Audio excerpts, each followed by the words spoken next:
Hi dears, language ലാബിലൂടെ CUT എക്സാമിനേഷന് വേണ്ടിയിട്ടുള്ള പ്രിപ്പറേഷനിലാണ് നമ്മളല്ലേ. ഒരുപാട് ഇമ്പോർട്ടൻ്റ് ആയിട്ടുള്ള ടോപ്പിക്സ് ആണ് നമ്മൾ കഴിഞ്ഞ എപ്പിസോഡുകളിലൊക്കെ നമ്മൾ ചെയ്തത്. സോ ഇന്നത്തെ എപ്പിസോഡിലും നമ്മൾ വളരെ ഇമ്പോർട്ടൻ്റ് ആയിട്ടുള്ള ഒരു ഏരിയ തന്നെയാണ് ഡിസ്കസ് ചെയ്യാൻ പോകുന്നത്. So welcome to the 5th episode of language lab.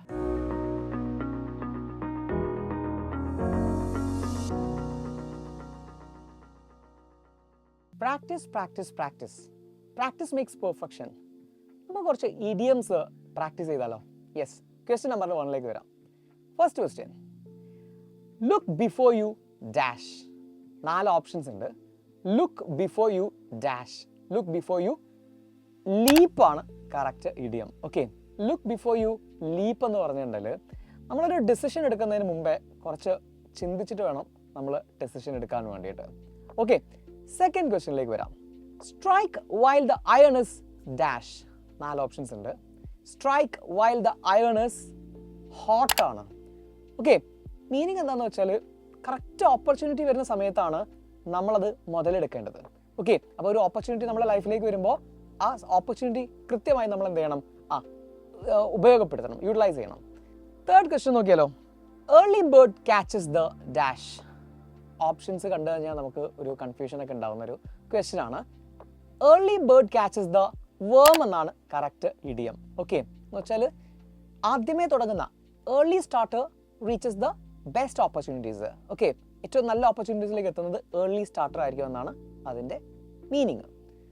Next ക്വസ്റ്റ്യനിലേക്ക് വരാം. Every cloud has a silver dash. Every cloud has a silver dash. എന്തായിരിക്കും? Every cloud has a silver lining ആണ്. Okay, എന്ന് വെച്ചാൽ നമ്മളിപ്പോൾ പറയൂലേ, ഏതൊരു ഡാർക്ക് ടണലിൻ്റെയും അവസാനം ഒരു ഷൈനിങ് ഉണ്ടായിരിക്കും, അല്ലെങ്കിൽ ഒരു ലൈറ്റ് ഉണ്ടായിരിക്കും എന്ന് പറയാറില്ലേ. ഓഡ് സിറ്റുവേഷൻസിന് ശേഷം നമുക്കൊരു നല്ല അനുഭവം ഉണ്ടായിരിക്കും, അല്ലെങ്കിൽ ഹാപ്പിനെസ് ഉണ്ടായിരിക്കും എന്നതാണ് ഈ ഒരു ഇഡിയത്തിൻ്റെ meaning. Next on, to be born with a silver dash in the dash. 2 dash ഉണ്ട് അവിടെ. To be born with a silver dash in the dash. അപ്പോൾ അവിടെ options bowl, palm, bowl hand, spoon, mouth, അതുപോലെ തന്നെ plate hand എന്നൊക്കെ ഉണ്ട്. Correct option spoon and mouth ആണ്. എന്ന് വെച്ചാൽ to be born with a silver spoon in the mouth എന്ന് പറയും.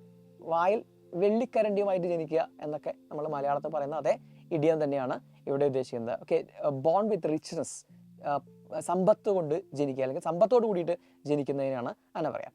ഓക്കെ, അപ്പോൾ ഇതൊക്കെ വളരെ ഇമ്പോർട്ടൻ്റ് ആയിട്ടുള്ള ഇഡിയംസ് ആണ്.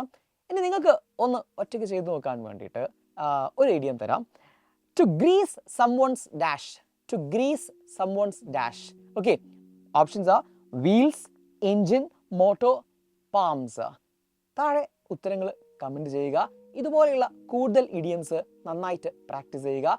അടിപൊളിയായിട്ട് എക്സാമിന് പ്രിപ്പയർ ചെയ്യുക. Okay, thank you.